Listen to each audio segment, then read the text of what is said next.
आज बात करते हैं एक ऐसी पौराणिक कहानी की जो हमें मिलाती है एक ऐसे अजय विलन से जिसने पूरे ब्रह्मांड को अपने घुटनों पर ला दिया था। और साथ ही ये कहानी है उस अनोखी शक्ति के जन्म की जो उसे रोकने के लिए ही प्रकट हुई। ये कहानी है महिषासुर की। ये सिर्फ शब्द नहीं थे, ये था एक ऐलान, एक ऐसा ऐलान जिसने देवताओं के सिंहासन तक को हिला के रख दिया और पूरे ब्रह्मांड को एक खुली चुनौती दे डाली। पर महिषासुर की कहानी को ठीक से समझना है ना, तो पहले हमें उस जंग को समझना होगा जो हमेशा से चली आ रही है, अच्छाई और बुराई के बीच की जंग, वो बैलेंस जिस पर यह पूरा ब्रह्मांड टिका है।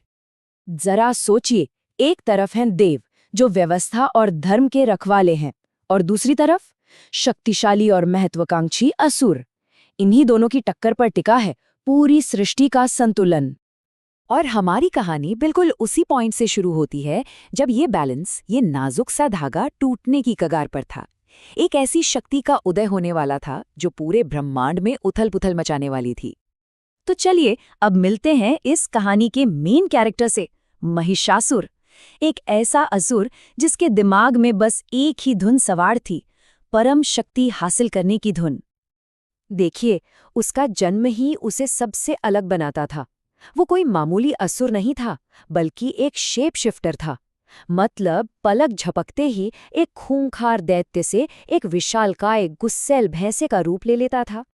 पर सबसे कमाल की बात तो ये है कि उसने अपनी इस जिद को पूरा करने के लिए क्या किया। उसने जो रास्ता चुना वो था कठोर तपस्या का। और ये कोई ऐसी वैसी तपस्या नहीं थी। इसमें इतनी आग थी, इतनी शिद्दत थी कि उसकी ऊर्जा से तीनों लोक कांप उठे। स्वर्ग में बैठे देवता तक बेचैन हो गए और उन्हें दखल देने पर मजबूर होना पड़ा। और फिर वो पल आ ही गया। उसकी सालों की मेहनत रंग लाई, लेकिन ये कोई वरदान नहीं था। ये तो ब्रह्मांड के लिए एक बहुत बड़ी मुसीबत की शुरुआत थी। महिषासुर ने सीधा सीधा मांगा अमरता, लेकिन ब्रह्मा जी भी तो नियमों से बंधे थे। उन्होंने साफ कह दिया, जो पैदा हुआ है वो मरेगा जरूर, अमरता नामुमकिन है। इस इनकार ने महिषासुर को और भी ज्यादा चालाक बना दिया। अब देखिए उसकी स्मार्टनेस। उसने एक ऐसा वरदान मांगा जो एक मजबूत किले जैसा था। एक एक करके उसने सारे दरवाजे बंद कर दिए। कोई देवता नहीं, कोई दानव नहीं, कोई पुरुष उसे मार नहीं सकता। पर अपने घमंड में वो एक छोटी सी खिड़की खुली छोड़ गया। और बस इन्हीं शब्दों ने उसके अंत की स्क्रिप्ट लिख दी। उसका घमंड इतना ज्यादा था कि उसने एक स्त्री की शक्ति को पूरी तरह से इग्नोर कर दिया। उसके दिमाग में ये आया ही नहीं कि कोई स्त्री उसे चैलेंज भी कर सकती है। तो अब महिषासुर बन चुका था इनविंसिबल। उसके बाद क्या हुआ, चलिए देखते हैं। उसकी इस बेलगाम ताकत ने ब्रह्मांड में कैसा कोहराम मचाया। स्वर्ग, जो कभी रोशनी और शांति का प्रतीक था, अब डर और अंधेरे में डूब चुका था।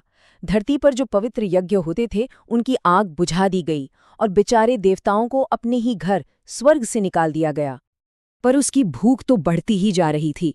शक्ति का नशा ऐसा चढ़ा कि धरती और स्वर्ग जीतने के बाद अब उसकी नजरें पूरे ब्रह्मांड पर थीं। तो कहानी अब एक ऐसे मोड़ पर आ गई है जहां सब हारे हुए हैं, देवता हताश हैं और एक ऐसी प्रॉब्लम का हल ढूंढ रहे हैं जो नामुमकिन सी लग रही है। जरा सोचिए इस पहेली के बारे में, एक ऐसा दुश्मन जिसे कोई नहीं हरा सकता, न देव, न दानव, न कोई पुरुष। जब सारे रास्ते बंद हो जाएं, तो आखिर हल निकलेगा कहां से? और तब देवताओं को क्लिक हुआ।